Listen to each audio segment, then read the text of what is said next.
c'est mon petit déjeuner le matin. C'est votre petit déjeuner du matin? Voilà, Tous les jours depuis? tous les jours depuis 35 ans. C'est ce qui explique votre énergie. Je ne pense pas, j'étais comme ça avant.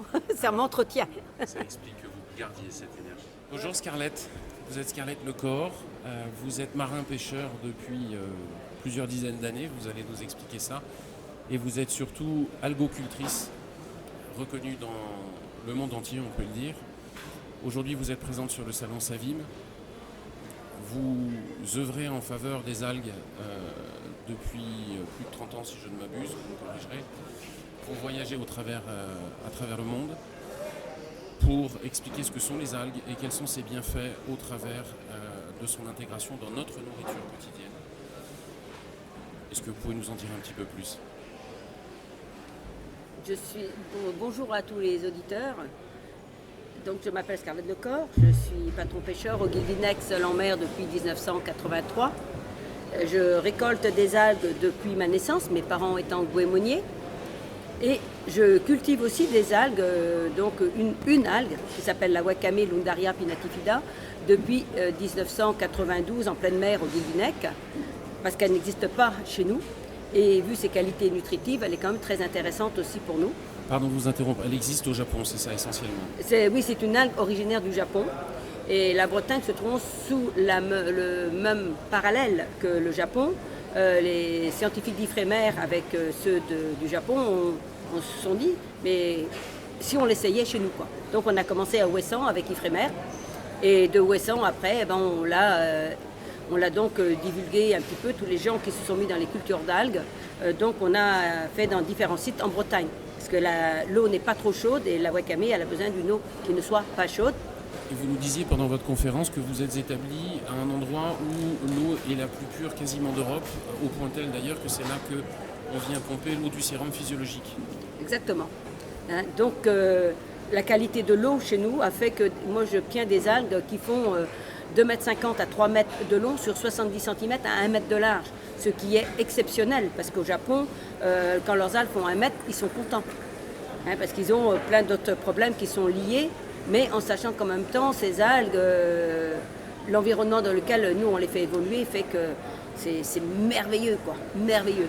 Vous nous disiez que l'algue reste toujours pure quel que soit l'environnement dans lequel elle se trouve. L'algue, elle a pour nous quelque chose d'indispensable à la vie sur notre planète, parce que c'est l'algue qui est l'origine de notre vie, mais c'est aussi l'algue qui corrige tout le mal qu'on peut faire à notre planète par les pollutions qu'on nous dit qui envahissent notamment les métaux lourds et ainsi de suite. C'est l'algue qui pompe toute notre pollution et la transforme en beau. L'algue, elle va retenir le métaux lourd, c'est vrai, mais même si on mange l'algue, contrairement aux autres aliments que nous connaissons, ces métaux lourds ne vont pas rester dans notre organisme, mais vont être piégés et évacués. Évacués avec quoi? Évacués tout simplement avec ce qu'on appelle les alginates dans l'algue. L'alginate, c'est ce que nous n'aimons pas dans notre alimentation. C'est le gluant qu'il y a sur les algues. Vous savez, le japonais, par exemple, il mange du riz gluant. Pourquoi? Il mange du riz gluant, il mange tout gluant. C'est ces alginates qu'il va chercher. C'est ça qui est intéressant pour nous tous et qui nous permet d'évacuer toutes les saloperies, ça piège et ça évacue. On pourrait en fait, grosso modo, dire que les alginates sont en fait des espèces de mini-capsules qui viennent prendre tout ce qui n'est pas bon pour nous et qui les évacuent par les voies naturelles. Voilà, en simplifiant la chose. Considérablement, on pourrait dire ça. On pourrait exactement dire ça. Vous nous parliez pendant votre conférence de l'importance du bol alimentaire, de ce qu'on y met dedans, de l'évolution du bol alimentaire au travers des générations. Et de l'importance aussi d'y intégrer des algues. Pourquoi? Aujourd'hui, dans notre alimentation, on veut produire beaucoup, on veut nourrir beaucoup de monde, parce qu'on sait que la population de notre planète augmente considérablement. Et le but est quand même, normalement, de trouver l'équilibre. On veut nourrir. Mais pour moi, manger, ce n'est pas seulement nourrir et remplir l'estomac. C'est aussi alimenter les cellules de notre cerveau, c'est alimenter nos muscles, c'est nos articulations, c'est tout l'ensemble de notre organisme qui doit bien se porter pour rester en bonne santé le plus longtemps possible. Vieillir, c'est une chose, mais vieillir en bonne santé, Voilà, c'est ça qu'il faut. Hein. Ce n'est pas être impotent et puis parce qu'on aura fait avant différentes choses, on aura assez des accidents de la vie et des choses qui peuvent nous arriver sans les provoquer quand on peut tout simplement les éviter en faisant attention à ce que l'on met dans son assiette, dans notre bol alimentaire, comme nous disons. Hein. Donc en mettant de l'algue dedans, on n'a pas besoin d'en mettre beaucoup, un tout petit peu d'algue dedans va permettre justement de faire que la nourriture que l'on mange va être équilibrée, va nous amener tout ce qui peut éventuellement manquer.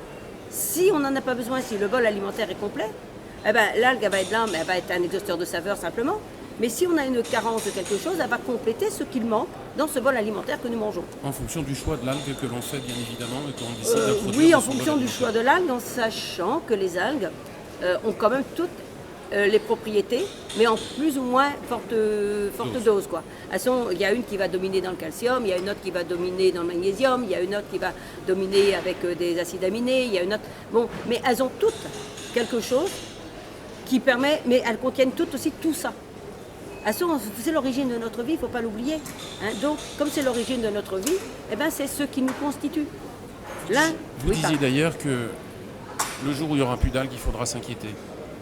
Le jour où il n'y aura plus d'algues sur notre planète, que naturellement, l'inquiétude sera grandissante, je vous dirais qu'on sera à la fin de la vie de la planète. Tout simplement. Lorsque nous discutions tout à l'heure, vous étiez fortement contre la notion d'alicament ou de complément alimentaire, et en mettant en avant le fait que l'algue est avant tout un légume, on peut le considérer c'est comme ça que vous le considérez, un légume, je crois, et donc à intégrer à part entière dans notre alimentation. Ça n'est pas ni un médicament, ni un alicament, ni quoi que ce soit, c'est redécouvrir en fait ce que la nature nous a donné. Voilà. Est-ce que c'est bien là votre combat ? Vous avez exactement résumé ma façon de penser. Ma façon de penser, moi je me bats contre ce fait qu'aujourd'hui les gens ils se bourrent de compléments alimentaires, d'alicaments, de ceci, de cela. On a l'impression qu'ils sont complètement déstabilisés par rapport à notre environnement aujourd'hui. Les algues, pour moi, ne seront jamais ni un alicament ni un complément alimentaire. C'est vraiment un légume comme les autres légumes à part entière, avec une richesse différente.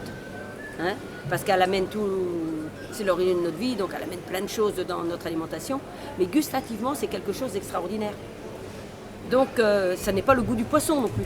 Ce n'est pas le goût de... Vous expliquez pendant votre conférence que une des particularités de l'algue, c'est de rehausser le goût des aliments avec...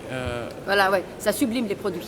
Ça sublime les produits. Ouais. Quand on mange un simple riz dans lequel on a ajouté un peu d'algues, ben, le riz devient un riz parfumé, comme si vous preniez un riz de grande marque, de grand renom, avec des petits cépages, quoi.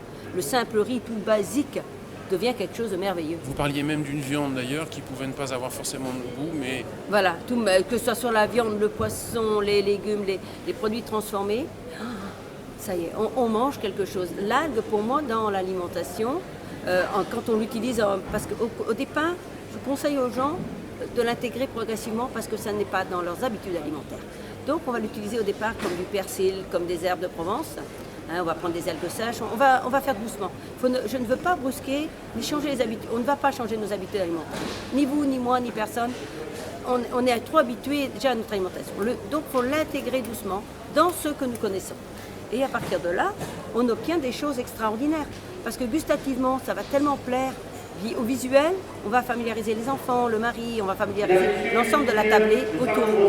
Donc et c'est là quand on découvre le goût, la saveur que ça donne au produit, on se dit mais on ne pourra plus manger normalement parce que tellement c'est bon.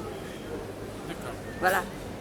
Malheureusement, on a peu de temps, mais nous publierons votre conférence. Nous allons filmer les produits que vous proposez à la vente sur ce salon et sur votre site internet, ce qui signifie que quand on décide d'essayer une algue chez vous sur un salon, on a la possibilité de continuer en commandant via votre site internet et vous nous disiez au travers du monde entier, puisque vous recevez des commandes du monde entier.